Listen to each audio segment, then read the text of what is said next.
और मैदान महशर में हदीस शफात है, बड़ी तवील हदीस है, हदीस की सारी किताबों में लिखी है। सारी मखलूक जमा होकर हज़रत आदम अलैहिस्सलाम के पास कि जी जाकर अल्लाह के सामने सिफारिश करो, जहन्नम में जाए जन्नत में जाए वो तो किस्सा बाद का है।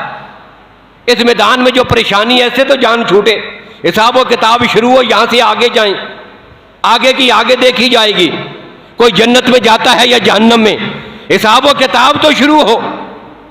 अब इसकी सिफारिश करवाने के लिए सारी मखलूक हज़रत आदम अलैहिस्सलाम के पास, वो कहेंगे नहीं, आज मैं रब के सामने जाने की जरूरत नहीं कर सकता, रब ने रोका था, मैंने वो फल खा लिया था, मुझे जन्नत से निकाला था, आज मैं अपने रब से डर रहा हूँ। इनकार कर देंगे। हज़रत नूह अलैहिस्सलाम वो इनकार कर देंगे, करते करते करते करते हज़रत ईसा तक सारे इनकार कर देंगे, नहीं ए ज़बू इला गैरी, सब यही कहेंगे किसी और के पास जाओ, मेरे बस की बात नहीं।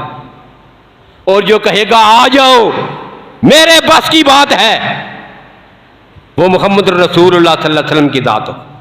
सबसे आखिर में वो कहाँ आएंगे? रसूलुल्लाह के पास, या रसूलुल्लाह आप रब के सामने शफात करें, हमारा हिसाब कुतूब किताब शुरू हो।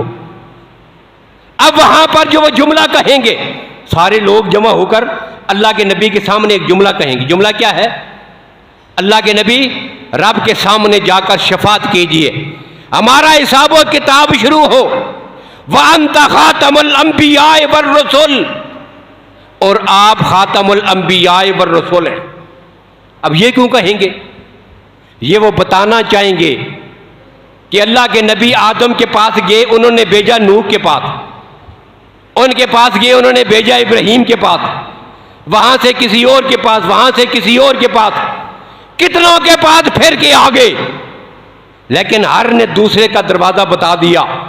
या रसूल अल्लाह, अगर आज आपने ठुकरा दिया, अभी आपने इनकार कर दिया, तो फिर कायनात में आपके बाद नबी और रसूल ही नहीं है, हम किसके दरवाजे पर जाएंगे?